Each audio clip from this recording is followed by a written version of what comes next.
So 4 a.m. is my wake up time, weekdays or weekends. I prep my coffee the night before so I can just click brew, have some elderberry gummies for immune system strength, and now I'm just mixing my protein and cacao with coconut milk.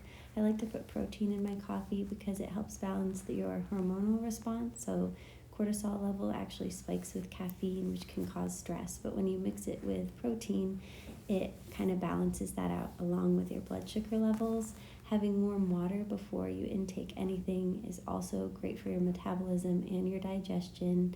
It's also nice for your muscles and joints because it warms your body. I then mix the two together and go upstairs to get ready for my exercise and spiritual practice for the day. So for my practice this morning, I'm just doing a light stretching and yoga practice followed by a Kalpati breath.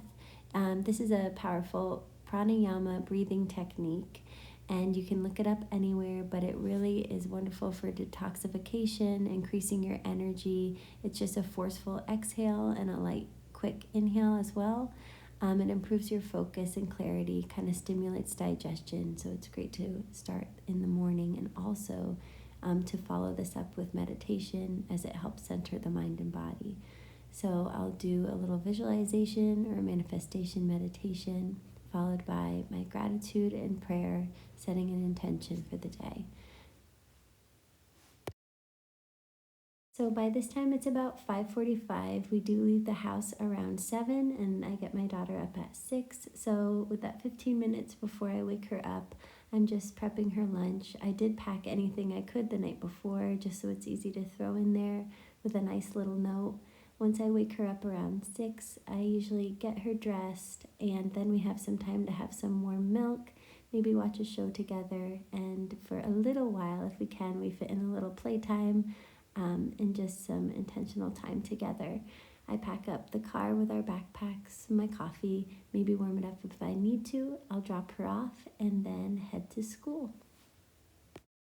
Since it's Monday morning, I get to prep my warm-up board. I love having sketchbooks and or just sketch warm-up time in my class. My classes are about 50 minutes long, so when the students come in, they know to look at the board and start sketching right away. At this time, I can greet my students at the door, and I can also get ready for attendance.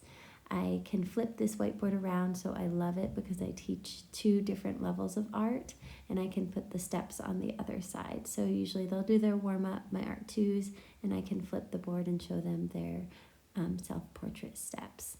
My art 1s, this morning I decided to do a really fun activity where we are creating shaving cream prints.